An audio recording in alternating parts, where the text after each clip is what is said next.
ఇవాళ నేను డిన్నర్కి chicken curry, chapati and rice చేశాను. కొంచెం సలాడ్ కూడా యాడ్ చేశాను.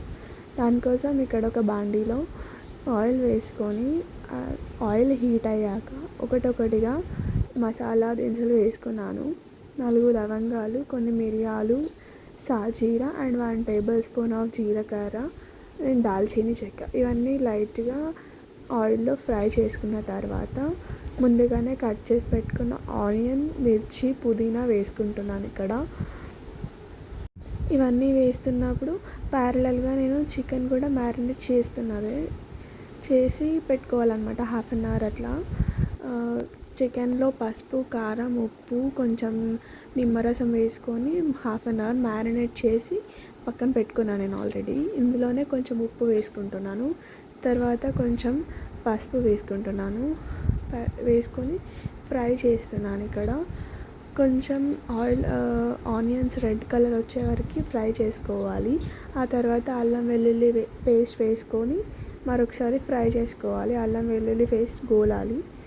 తర్వాత కాసేపు మూత పెట్టుకొని మగ్గించుకుంటున్నాను. ఆ తర్వాత కాసేపు అయ్యాక ఒక 5 minutes అయ్యాక తీసి చూస్తే కొంచెం గోలినాయి అన్నమాట. సో నేను కొంచెం గోలాలని చెప్పేసి మళ్ళీ కాసేపు మూత పెట్టుకొని పెట్టాను. తర్వాత ఆనియన్స్ అన్నీ ఫ్రై అయిపోయాయి. తీసి చూసేవరకు ఓకే అనిపించింది. ఇంకా నేను చికెన్ వేసుకోవడానికి రెడీగా ఉన్నది. చికెన్ మ్యారినేట్ చేసుకొని తీసుకొచ్చి ఇందులో వేసుకున్నాను.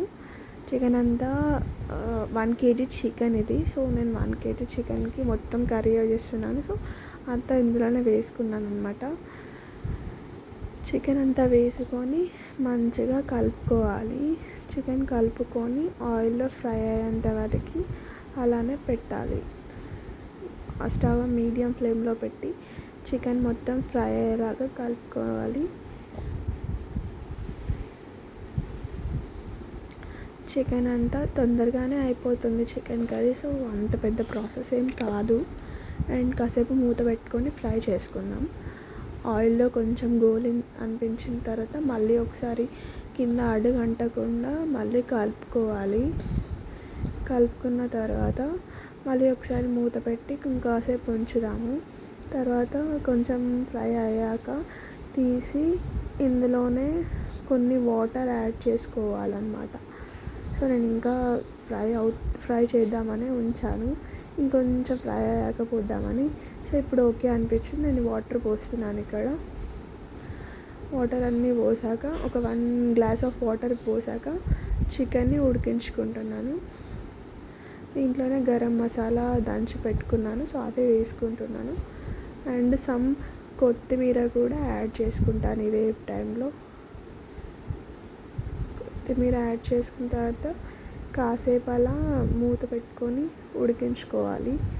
ఆ తర్వాత తీసి కొంచెం కసూరి మేతిని ఇట్లా నలుచుకొని వేసుకోవాలన్నమాట. వేసుకున్న తర్వాత మూత పెట్టుకోవాలి కాసేపు ఆ ఫ్లేవర్ పట్టే వరకు. అండ్ దెన్ మూత తీసాక కొంచెం కలుపుకొని తీసుకుంటే చికెన్ కర్రీ ఆల్మోస్ట్ అయిపోయినట్టే. కాసేపు అలా ఉడకబెట్టుకొని చేసుకోవటమే. ఇది చపాతీలో బాగుంటుంది.